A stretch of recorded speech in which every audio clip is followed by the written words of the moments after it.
Insya Allah semua perjalanan kita ini Allah berjalan lancar dan baik, dan semua insya Allah disahkan oleh Allah Subhanahu wa Ta'ala.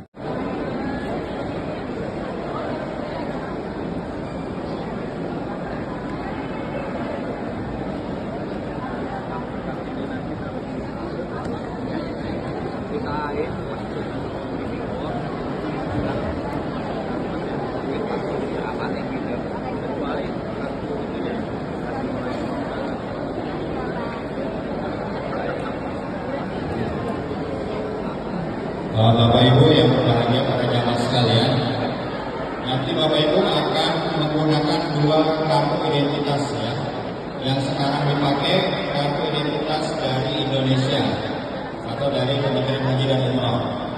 Nanti Bapak Ibu akan diberikan juga kartu khusus. Ada begitu. Pakai dompet sih masih bisa, jangan saja jual. Ya aku bawa sih Bu, cuma bisa di biasanya sih masih bisa aku beli. Makan aja.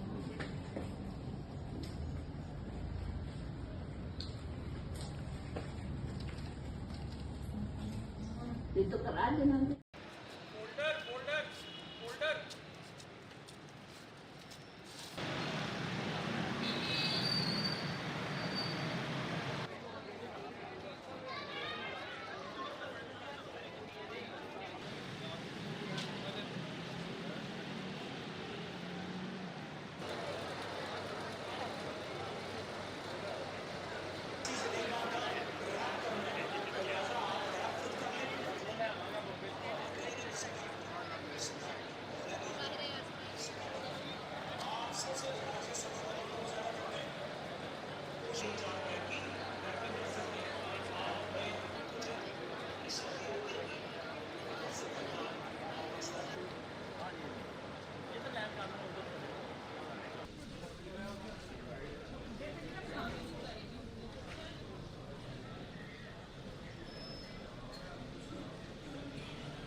Pemirsa, harga minyak melonjak pada perdagangan Kamis seiring dengan meningkatnya keraguan pasar bahwa rencana perundingan damai antara Amerika dan Iran akan mampu segera mengatasi gangguan pasokan energi dari Timur Tengah.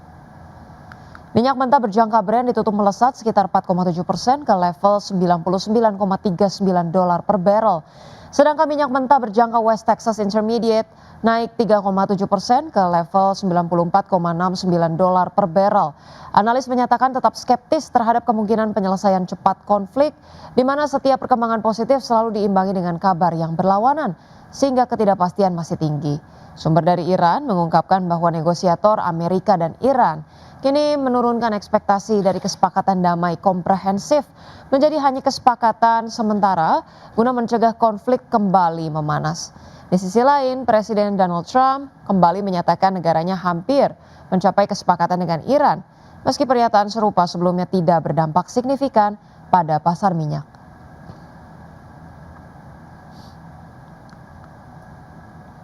Selanjutnya dari bursa global, pemirsa, kami update bursa saham Wall Street menghijau pada perdagangan Kamis dengan indeks S&P 500 dan juga Nasdaq kembali mencatatkan rekor penutupan tertinggi untuk hari kedua berturut-turut.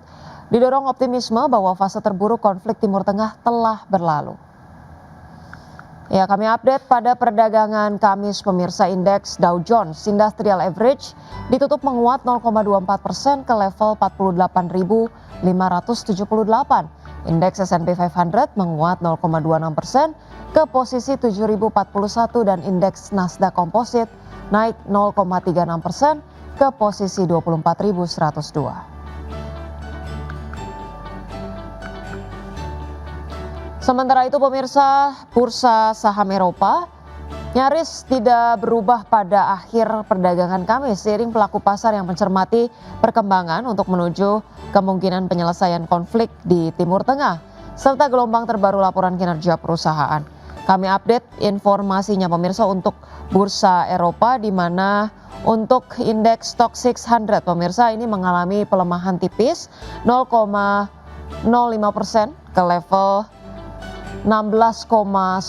Kemudian 616,95 indeks DAX Jerman menguat 0,36% ke level 24.154 dan indeks FTSE 100 Inggris naik 0,29% ke posisi 10.589. Pemirsa, emiten alat berat dan pertambangan PT United Tractors Tbk menghadapi tekanan kinerja di awal 2026, di mana penurunan terjadi di sejumlah lini bisnis utama seiring kondisi sektor tambang yang masih menantang.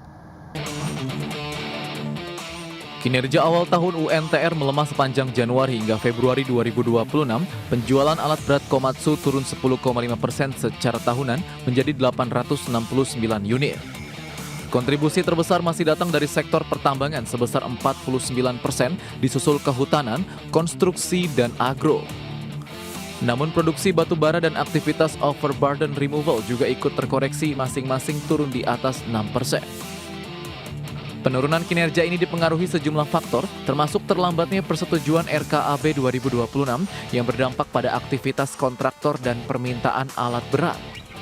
Sejumlah pelaku usaha tambang memilih menunda investasi ditambah persaingan ketat dari merek alat berat asal China. Di sisi lain, penjualan emas turun tajam, namun penjualan biji nikel justru tumbuh lebih dari 30%. Menghadapi kondisi ini, manajemen United Tractors menyiapkan strategi defensif di 2026 dengan menjaga kekuatan neraca dan melakukan evaluasi target bisnis. Perusahaan juga terus mendorong diversifikasi usaha, khususnya ke sektor mineral dan energi. Salah satunya melalui akuisisi tambang emas Dope yang ditargetkan mulai beroperasi pada 2028. Langkah ini diharapkan dapat mengurangi ketergantungan pada batu bara, sekaligus mendorong pertumbuhan berkelanjutan. Berbagai sumber IDX Channel.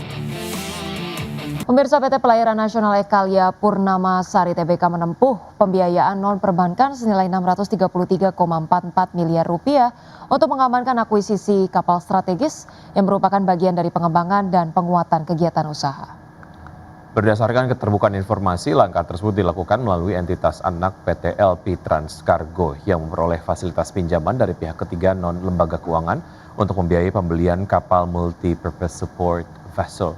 Nilai pinjaman mencapai Rp633,44 miliar dengan bunga 9% per tahun dan tenor maksimal 9 bulan atau hingga refinancing dilakukan. Manajemen perseroan menyatakan keputusan mengambil pinjaman non-bank didorong oleh kebutuhan pendanaan yang mendesak untuk menyelesaikan kewajiban pembayaran lelang kapal yang jatuh tempo pada 7 April 2026. Di sisi lain, proses pendanaan melalui perbankan masih berjalan dan belum dapat direalisasikan dalam waktu yang dibutuhkan. Kondisi tersebut memaksa perseroan mencari alternatif pembiayaan jangka pendek agar akuisisi tidak tertunda. Pemerintah Indonesia membuka peluang ekspor pupuk urea ke India seiring dengan adanya kelebihan produksi dan surplus dalam negeri yang mencapai 1,5 juta ton. Iya, langkah ini dipastikan bisa terlaksana jika pemenuhan kebutuhan pupuk untuk domestik tercukupi. Usai menerima kunjungan Duta Besar India untuk Indonesia Sandip Chakravorty, Wakil Menteri Pertanian Sudaryono memastikan pemerintah berencana melakukan ekspor pupuk urea ke India sebesar 1,5 juta ton. Meski demikian, Sudaryono memastikan bakal mengutamakan kebutuhan pupuk dalam negeri sebelum resmi melakukan ekspor. Terlebih, India menjadi salah satu negara yang berminat mengimpor urea dari Indonesia, terutama untuk memenuhi kebutuhan musim tanam yang berlangsung pada Juli hingga September, sehingga membuka peluang ekspor tanpa mengganggu pasokan domestik. Kita mendiskusikan salah satu topik utamanya adalah bagaimana India itu kemudian bisa mengamankan kebutuhan pasokan ureanya yang salah satu sumbernya adalah berasal dari Indonesia. Dan memang sebagaimana sudah saya sampaikan juga di media dan beberapa hari yang lalu bahwa memang kita Indonesia akan mengutamakan kepentingan atau kebutuhan pupuk kita untuk dalam negeri, dan setelah kita hitung semua itu ada ekses atau ada kelebihan yang bisa kita ekspor ke luar negeri sekitar 1,5 juta ton. Sementara itu, Duta Besar India untuk Indonesia Sandip Chakravorty menyambut baik peluang kerjasama ini. di mana India siap mengimpor pupuk dari Indonesia melalui skema kerjasama antar pemerintah atau government to government. Cooperation in the agriculture sector in Indonesia and also bilateral cooperation with India. As you know, India has been a long-standing partner of Indonesia, and we have been supporting the agriculture sector of Indonesia. There is also very healthy trade in agriculture products between India and Indonesia. So we discussed those issues also, and we have seen how agriculture productivity and production in Indonesia has increased, and we spoke about how we can support that.